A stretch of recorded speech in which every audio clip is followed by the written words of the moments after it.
bayan tungo sa makabuluhang pagbabago and I'm running for USC Chairperson.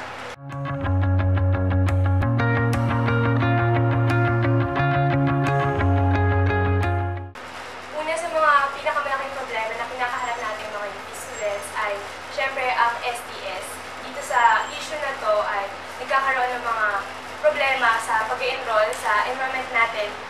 Ang mga estudyante ay nagkakaroon ng different categorizations at dito may mga misbracketing or may mga nahilipat sa mga bracket na hindi naman talaga tama para sa kanya. Para ma-solve to, gusto natin syempre magkaroon ng student consultation at syempre i-forward natin na hindi lang magkaroon ng STS kundi mas mapufulfill pa ng gobyerno yung dapat naman talagang subsidy na binibigyan niya para in the end hindi na natin kakailanganin ng STS. Pangalawa naman ay ang RSA.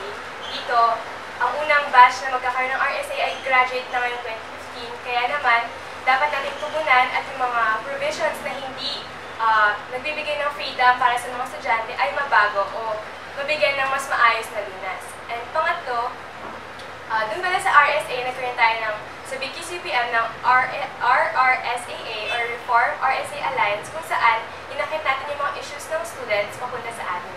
At pangatlo, dahil gusto natin din na yung PGH patients ay matutulungan, isang issue natin ay yung mga Class D patients. At sa BQCPM, gusto natin atin ng konseho, masasolve natin to pag lahat tayo nag-uusap at nagiging consultative.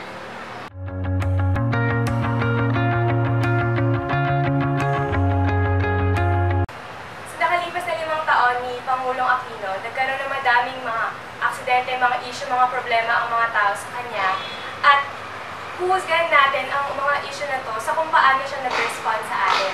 Mayroong mga pagkakataon na hindi niya tayo nabigyan ng tamang lunas, may mga pagkakataon na tila nagbibinibingihan o hindi binibigyan ng tamang solusyon o hindi ina-address ng maayos ang mga issue. Kaya naman, as UP students, dapat nag-lobby tayo, dapat inaakit natin sa administrasyon, sa gobyerno kung ano yung mga issue natin. At magagawa natin to muna sa proyekto natin, USC Consultative Assembly, kung saan mag-uusap tayo mga students at gagawa natin ito ng solusyon by lobbying, by campaigning, or pwede tayong gumawa ng alliances para mas maiangkat natin sa gobyerno. Dahil tayo mga UP students, scholar para sa bayan, dapat binibigyan din tayo ng boses.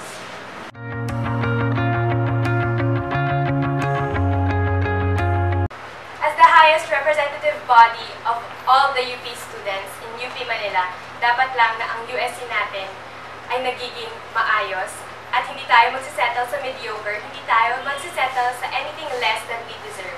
Kaya naman magle-level up tayo sa projects, sa campaigns, at sa lahat ng mga proyekto natin sa USC.